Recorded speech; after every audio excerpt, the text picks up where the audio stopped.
구독하기는 사랑입니다. 네, 안녕하십니까.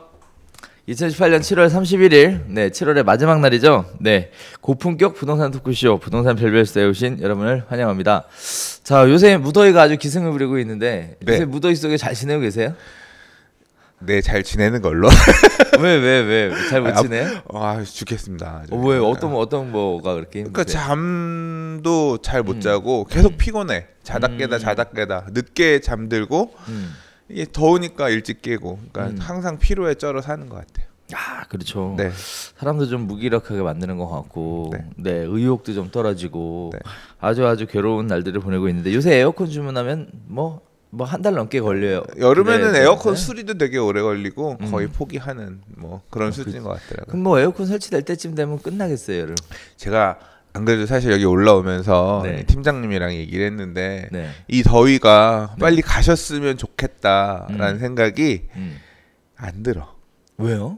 그러니까 더위가 가면 좋겠다라는 마음은 들긴 드는데 이 더위가 끝나면 뭐예요? 뭔데? 올해 끝나는 거잖아. 이제 가을 금방 잠깐 하고 겨울이잖아. 지금 7월 말도 다 됐는데 이제 8월, 9월 가시면 그럼 또 한 살 더 먹는구나 싶으니까 좀 서글퍼. 그래요? 이 더위가 좀 더 머물러 들었으면 하는 그런 또 생각도 들더라고요. 세상 천지에 7월 31일 날 벌써 한 해가 갈 걸 걱정하시고 지금 후딱 가. 지금 2018년 된 지 얼마 안 된 것 같은데 지금 후딱 이만큼 와버렸잖아. 반이 다 갔는데. 어제 낮술을 한잔 했는데 그렇게 사니까 그렇지. 그 술집에서 노래가 나오는데 이용의 잊혀진 계절이 나오는 거예요. 그 10월의 마지막 날인 지 얼마 안 남았어. 그럼 그 노래 나오면 이제 올해 끝나는 거거든. 그랬구나. 우울했습니다. 네, 일단은 그 시간이 가는 걸 느끼면서 사는 우리 강 소장님이 있고요. 시간 가는지 모르고 사는 제가 또 있어서 아무쪼록 네, 오늘 본격적인 이야기 한번 해보도록 하겠습니다. 오늘 첫 시간은 한 주간의 부동산 소식을 다루는 별별 이슈 시간입니다. 한 주간에 다양한 소식들이 있었는데요. 일단 뭐 다가구 증축을 해서 하게 되면 뭐 세금 폭탄을 맞을 수 있다 라는 얘기가 지금 큰 이슈에 다가가 있고요. 그다음에 또 강남 아파트 가격이 상승세가 지금 예사롭지 않다. 그리고 임대소득에 대해서 과세하겠다라는 세 가지의 테마들을 가지고 있는데요. 일단 하나씩 한번 진행 한번 해보도록 하겠습니다. 자, 오늘도 강정호 소장님 잘 부탁드리겠습니다. 잘 부탁드립니다. 너무 말이 많아. 조금만 줄여서 하는 걸로. 네. 자, 첫 번째 소식부터 진행해 보겠습니다. 자, 임대 수입 늘리려고 다가구주택을 매입을 하는 경우들이 많죠. 그래서 다가구주택을 사시게 되면 한 층은 본인이 거주하고요. 그 나머지 주택에 대해서는 임대를 해서 임대 수입을 가지고 생활하시는 노년의 그런 세대가 굉장히 많은데요. 이 문제는 이런 거예요. 다가구주택을 잘못 증축하면 세금이 수억 원 맞을 수 있다. 뭐 이런 얘기가 지금 이슈가 돼서 뭐 꽉 확인해서 설명해야 된다라는 얘기가 있는데, 일단 다가구하고 다세대 차이가 뭐예요? 다세대 주택은 그러니까 우리가 집을 보면 101호, 102호, 201호, 202호, 301호, 302호 이렇게 있는데 그 집 전체가 하나의 주택으로 이렇게 간주해가지고 1주택으로 봐주는 게 있고, 다세대 주택 같은 경우는 101호도 개인, 102호도 개인, 201호도 개인, 202호도 개인 이런 식으로 각각 소유자들이 다른 구분해서 소유하게 되는 집합 건물들, 이런 것들 보통 이제 4세대 주택. 그렇죠. 집합 건물 범주 안에 들어와 있는 이제 일정 규모 이하의 주택을 4세대 주택이라고 하고, 그다음 뭐 연립주택, 뭐 아파트 뭐 이런 식으로 가죠. 근데 지금 얘기가 나오는 게 지금 우리가 보통 알고 있었던 거는 다가구 주택은 한 명이 구분 등기가 안 돼 있는 상태의 통 건물을 소유하고 있는 거고, 다세대 주택은 각각 개별 소유자가 다 다른 거고, 이렇게들 보통 이해를 많이들 하고 있잖아요. 그렇죠. 네. 그런데 여기서 이제 문제가 된다라는 게 3개층이냐, 4개층이냐에 따라서 이제 기준이 달라진다. 그러니까 이게 사실 저도 이 기사를 읽으면서 이해가 안 가는 부분도 있고, 일단 뭐 세무 당국이 그렇게 하겠다라고 하니까 그런가 보다 사실 읽고 기사를 넘어간 적이 있는데요. 그러니까 이게 다가구 주택이 기준 자체가 3계층 이하로 되어 있기 때문에 집을 3층 이하로 줘야 되는데, 그러니까 그런 경우 있다는 거죠. 3층까지 집 지어 살고 있는데 소유자가 새가 뭔가 아쉬워, 임대료가 좀 아쉬워, 또는 그래가지고 옥탑방을 하나 줬어. 청구로 쓰다가 나중에 새가 아쉬우니까 이제 여기다가 방을 꾸며가지고 새를 놓는 거예요. 그러니까 주거용으로 사용을 시키는 거야. 그러니까 그렇게 해서 갖고 있다가 집을 팔았어요. 팔았는데 그럼 나는 그냥 공부상 건축물 대장상 3계층 주택을 쓰고 있는 다가구 주택이었는데 세무서에서 보니까 요놈 봐라 이거 4층을 주거용으로 사용을 했네. 그러면 이게 4계층에 해당이 되니까 다가구 주택은 건축법상 3계층 이하인데 한 층 더 올라갔으니까 4계층 쓰는 거면 이건 다가구 주택이 아니다. 라고 하면서 이걸 다세대 주택으로 본다는 거예요. 그래서 이제 그 해석은 제가 하는 게 아니라 세무당국이 하는 거니까. 그렇죠. 예, 해서 이렇게 되면 이제까지 전체에 대해서 100일, 102, 200일, 202, 300일, 302 이 6개 통틀어 가지고 하나의 주택, 다가구 주택인 이 1개 주택으로 보다가 단독주택처럼 보다가 그렇게 증축되는 부분이 생겨서 3계층 이상 다가구 주택 범위 넘어서면 101호, 102호, 201호, 202호, 202호 이거를 전체를 6개, 7개를 각각 개별 주택, 다세대 주택으로 봐가지고 다세대 주택을 양도한 걸로 보겠다는 거예요. 그러면 지금 이제 다세대 주택을 양도하게 되면 1주택을 판 게 아니라 예를 들자면 막 7주택을 매매하게 되는 그런 형태가 되는 거잖아요.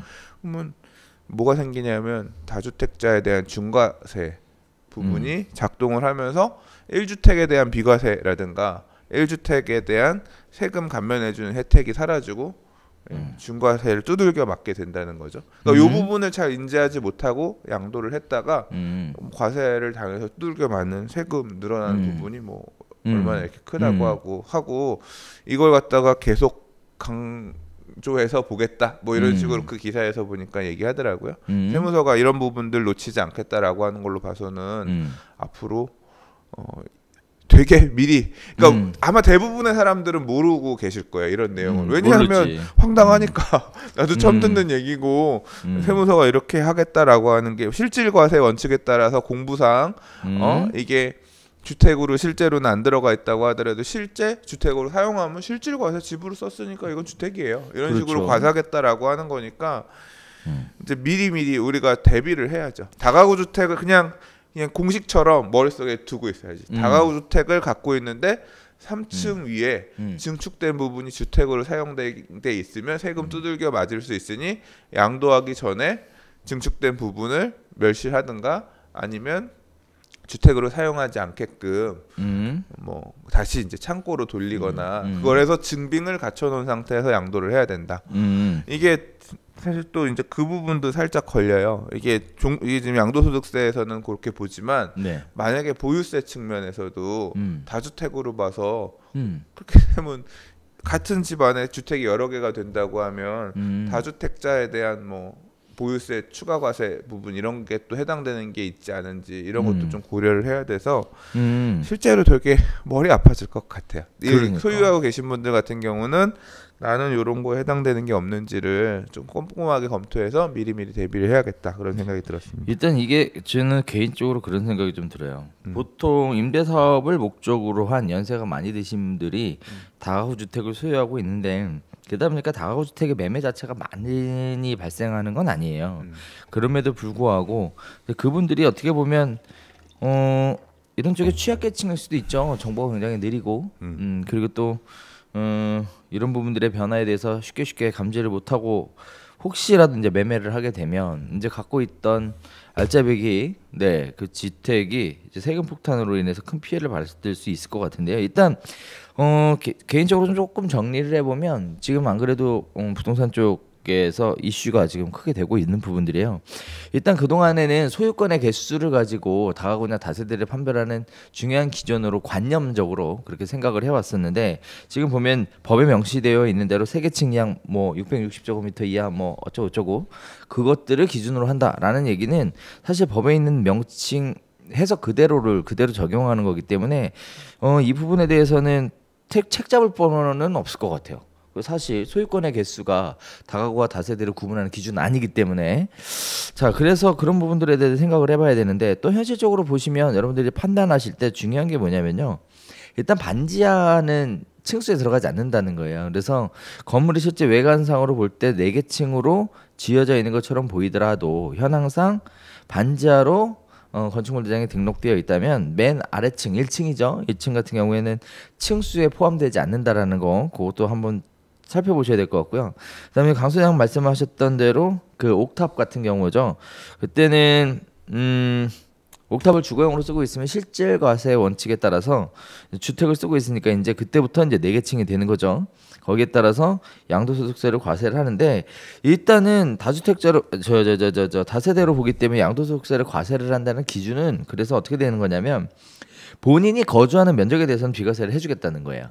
그런데 나머지 면적에 대해서는 양도 차익을 계산하겠다라는 얘기인데 그러니까 결국은 면적 가지고 안분해서 네, 이렇게 세금을 과세하게 되는 것 같습니다. 자 이렇게 되면 이제 주의해야 될 게 있죠. 일단 첫 번째는 지금 현재 양도소득세를 비과세라고 네, 상담을 하면 안 될 것 같아요. 네, 꼭 현황을 확인해 보고 그리고 옥탑에 누가 살고 있는지 확인해 보고 그리고 거래해야지. 이거 잘못하다가 비과세라고 했다가 양도세 이게 엄청나게 금액이 크고 또 장기 보유했을 거기 때문에 장기 보유 특별공제 배제부터 시작해서 폭탄 중개하시는 장난이 분들 아니에요. 잘못 중개했다가는 네, 큰일 나죠. 그러니까 말이에요. 그래서 그런 부분들이 굉장히 민감한 상황으로 발생될 것 같고요. 마지막으로 이제 옥탑방을 주거용으로 거주하고 있었다면 팔기 전에는 반드시 창고나 또는 어떤 다른 형태로 변경을 하셔서 증빙을 남겨놓으셔야 나중에 세무당국의 조사로부터 안전하게 될 것 같습니다. 단순하게 그냥 뭐 조사를 앞으로 하겠다는 것뿐만 아니라 기존에 거래했었던 것까지도 조사하겠다라고 나왔기 때문에 이거는 그동안 다가구주택 매도하셨던 분들은 조금 긴장해야 되는 상황인 것 같아요. 자, 아무쪼록 뭐 지나간 거 어떻게 왜 이렇게 하셨어요? 세금 캐? 돈 없나 봐요.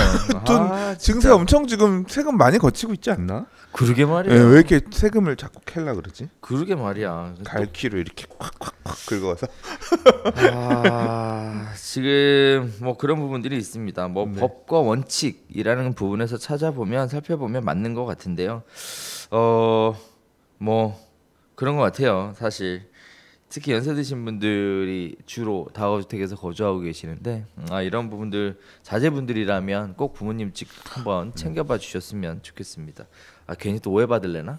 아니야, 내 근데 재산에 관심이 아니야, 있어서 이거는 그러나? 이런 게 있어요라고 하면서 부모님이 가지고 계신 다가구주택이 요구에 걸리는 거 있는지 없는지 체크 미리미리 해두는 게 중요할 것 같아요. 그렇죠. 네. 네.